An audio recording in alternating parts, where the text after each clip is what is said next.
নমস্কার বন্ধুরা, আমার অক্সফোর্ড এডুকেশন চ্যানেলে তোমাদের সকলকে স্বাগত জানাই। আজকের এই ভিডিওতে আমি তোমাদের মাধ্যমিকের অঙ্ক পরীক্ষার যে প্রশ্নপত্র, সেই প্রশ্নের যে এমসিকিউ এবং এসিকিউ প্রশ্নগুলি থাকে, সেই প্রশ্নগুলি নিয়ে আজ আমি তোমাদের সাথে আলোচনা করব। এরই সাথে সাথে পুরো কোশ্চেন পেপার আমি তোমাদের সাথে শেয়ার করব, তোমরা দেখে নেবে প্রশ্নগুলি কেমন এসেছিল। এমসিকিউ এবং এসকিউ প্রশ্নগুলি কিন্তু অত্যন্ত সহজে এসেছিল। দু একটা প্রশ্ন বাদে কিন্তু মোটের ওপর প্রশ্ন কিন্তু সহজই ছিল। তো দেখে নাও প্রশ্নগুলি। তো প্রথম প্রশ্ন দেখো, সরল সুদ ও চক্রবৃদ্ধি সুদের হার বার্ষিক 10% হলে দ্বিতীয় বছরে কোনো মূলধনের সরল সুদ ও চক্রবৃদ্ধি সুদের অনুপাত কত হবে? এটা সঠিক উত্তর হয়ে যাবে 20:21।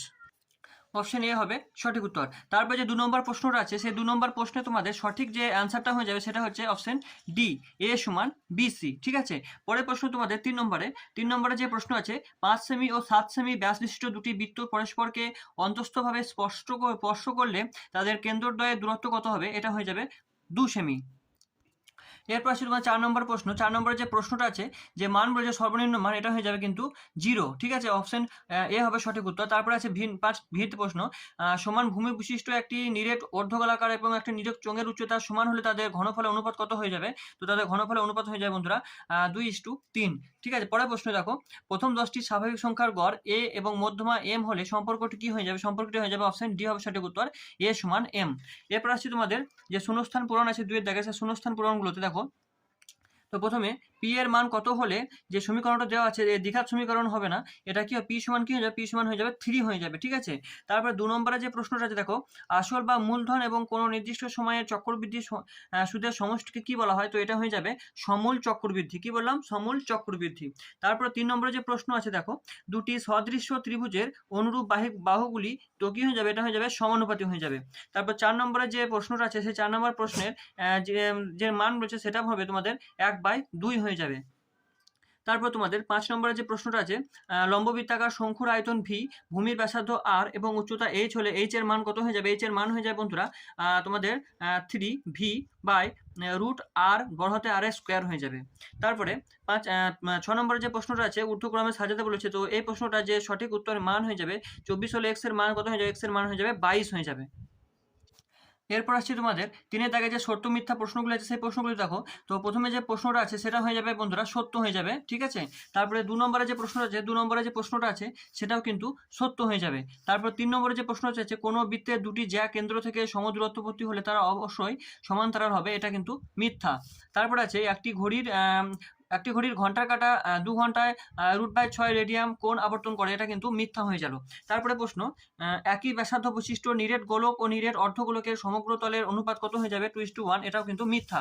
তারপরে আসছে তোমাদের, একটি শ্রেণীতে n সংখ্যা গড় সংখ্যার x যদি প্রথম সংখ্যাটা সমষ্টি কে হয়, তাহলে n তম সংখ্যাটি হবে কে, এটা কিন্তু মিথ্যা হয়ে যাবে।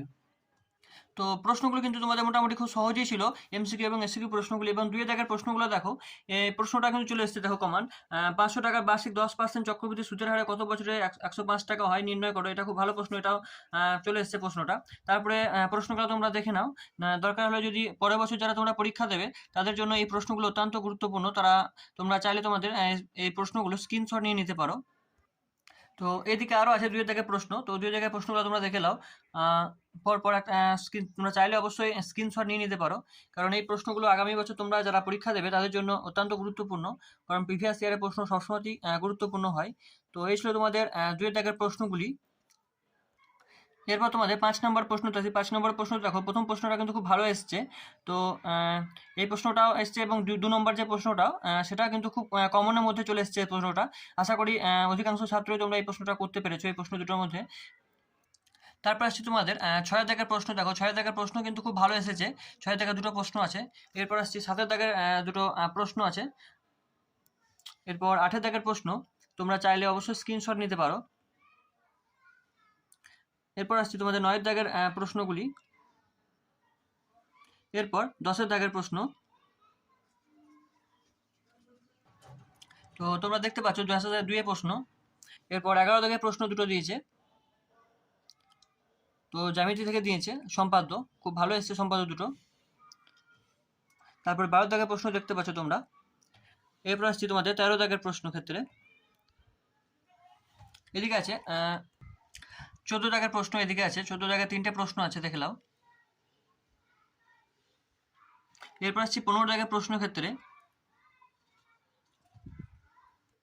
তো বন্ধুরা, এই ছিল তোমাদের মাধ্যমিকের 2024 সালে অঙ্কের প্রশ্নপত্র। তো প্রশ্ন মোটামুটি সব দিক থেকে দেখলে মোটামুটি দেখা যাচ্ছে প্রশ্ন কিন্তু খুব বেশি কঠিন ছিল না, মোটামুটি সহজই প্রশ্ন ছিল। তোমরা দেখতে পাচ্ছ প্রশ্নগুলি। তো তোমাদের সঙ্গে আমি প্রশ্নটা শেয়ার করলাম।